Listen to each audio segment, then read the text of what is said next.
Well, hello everybody. How's it going? I hope you guys are all doing really good today. Well, I've made quite a mess here.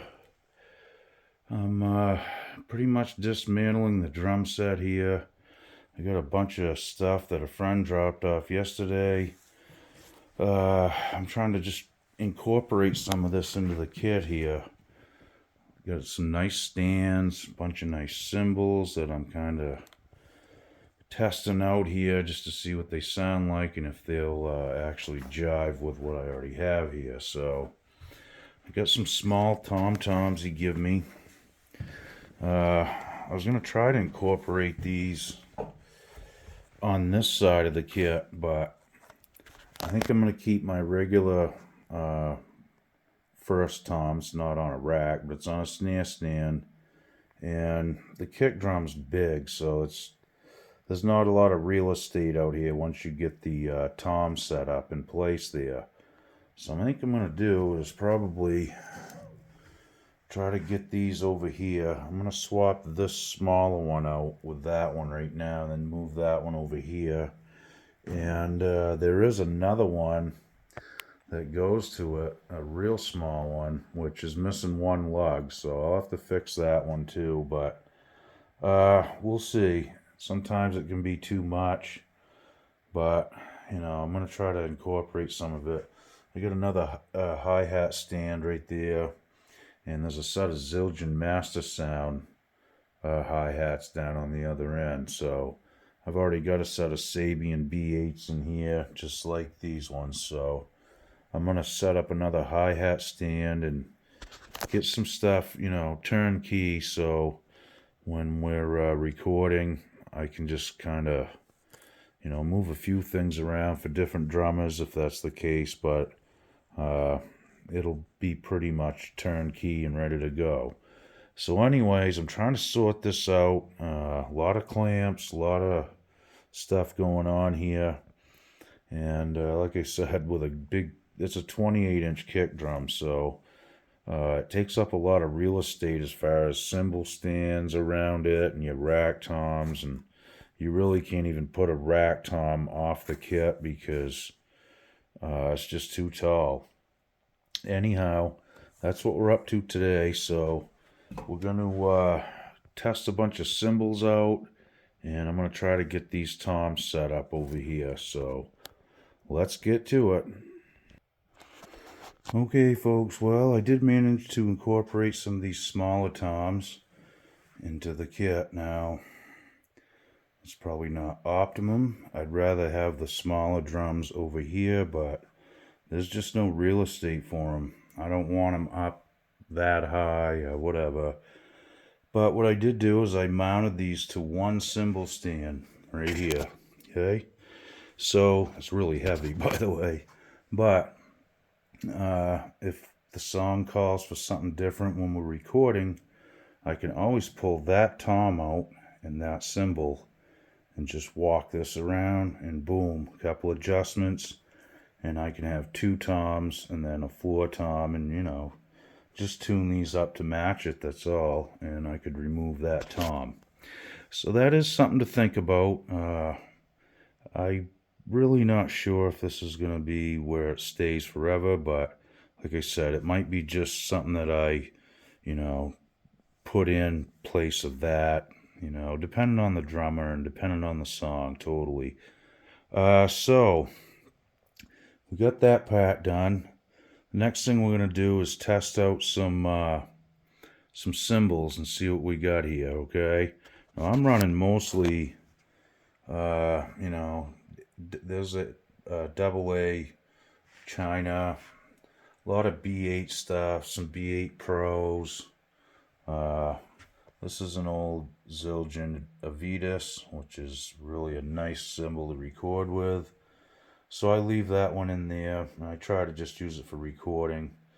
The nice thing about this kit is it never leaves this room, so I can make it as big as I want and not really worry about too much.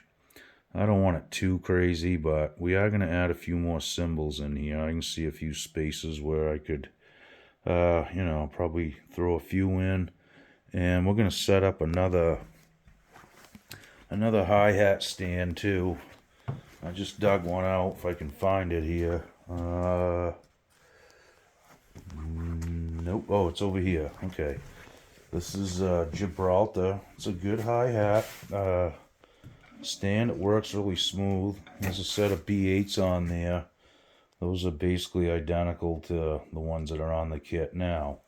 But we've got these Zildian Master Sounds.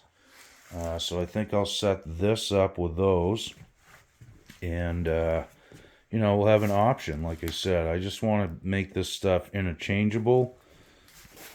Kind of on the spot if needed.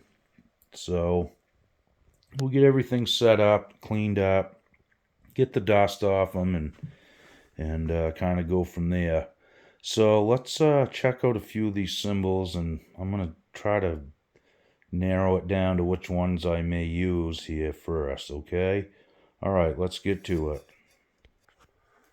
Okay, let's start with this one. We got a 12-inch splash, Paiste. Nice looking cymbal, no cracks or anything. Let's see what it sounds like.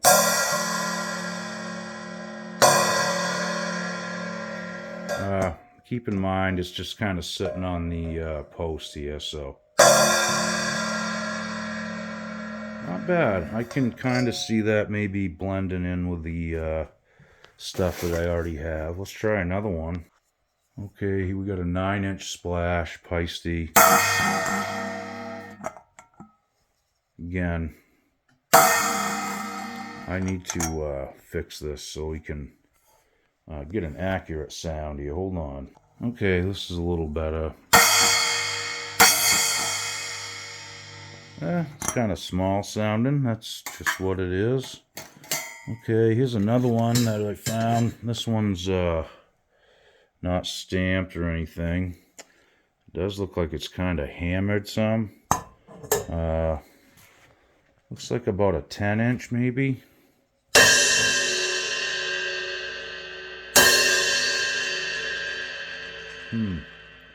That's kind of nice, I guess. What I'll do is I'm going to segregate these ones out, the ones that I like, and then I'll try them with my cymbals that are in the kit already. Then I can find a place to put them, you know, so they match. Okay, here's that Paiste 12-inch splash again.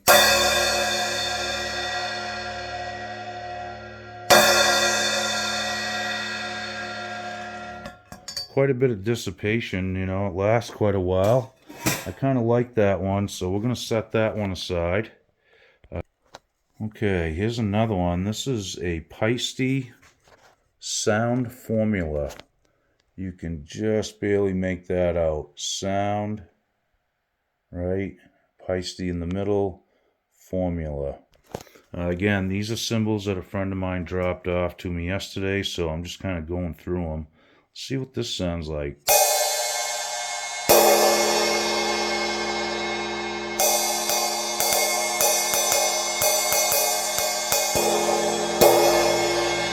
Okay.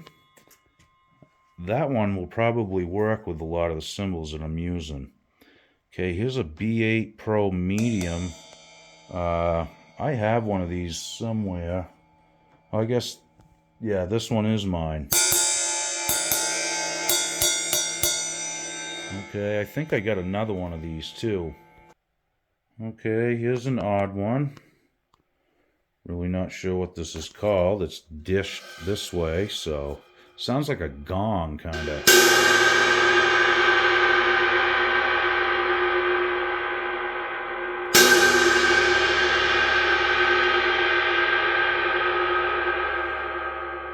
A lot of dissipation there. It lasts a long time.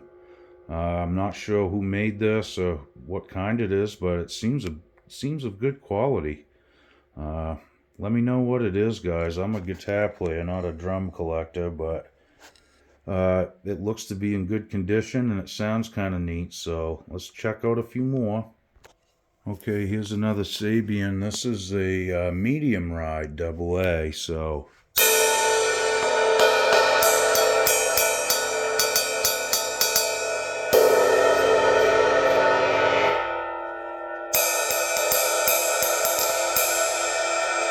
Okay, let's check it against a medium ride B8 Pro.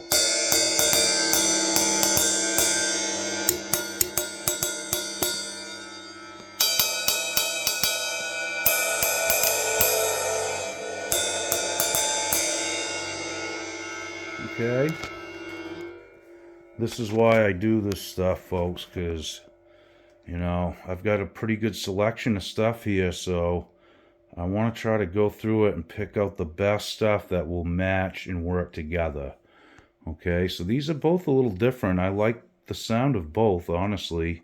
I've been recording with this one some, which sounds pretty good. It's pretty loud in a recording, too. Okay, let's check out a few more. Alright, here's another one. There's no name on this one either, but it feels like a pretty good cymbal. It's got a little weight to it. Yeah. That will definitely work with my crash cymbals. Okay, that one I'm going to keep out. Let's check out a few more here. This is a Paiste 14-inch crash. This was given to me by my neighbor. These are just dusty. They're just like new, though.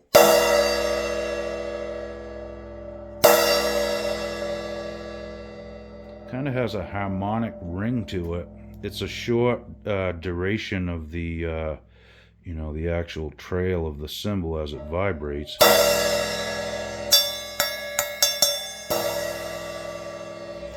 Now that could be useful in a certain song or something. So I try to keep that stuff kicking around.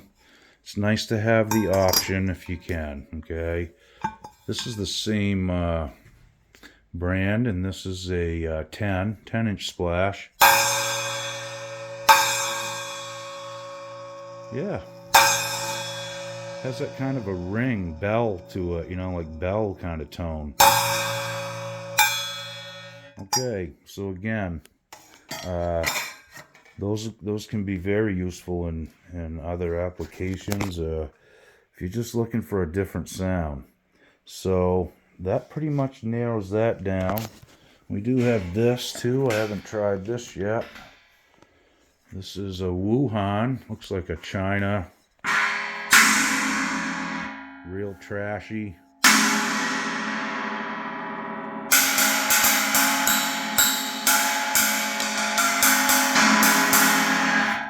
Kind of different. I have a pretty good,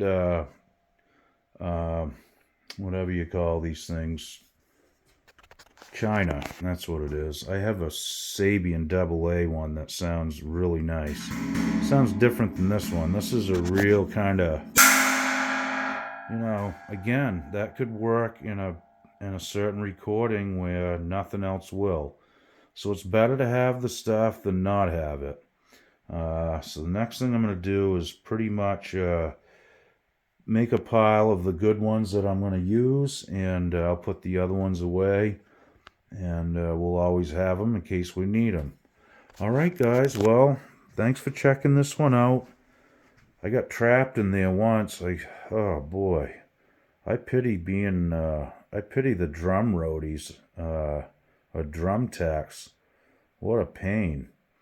Anyway, thanks again, guys. I really appreciate it, and I'll do a little sound test on this when I get it all back together and get the stuff all selected and what I'm going to use, where I'm going to use it, and that kind of thing. It's going to take a while, but I'll at least have it all done. This leg work will be done when I have, you know, drummers over to record. I'm not going to have to go through this ritual. I'm only doing it once, and I'll just kind of keep a memory of, you know, these different cymbals. I can always watch my own video, I guess, as far as that goes. So again, thanks for watching, folks. I really appreciate it, and have a great day. We'll see you real soon. Be good. Okie doke.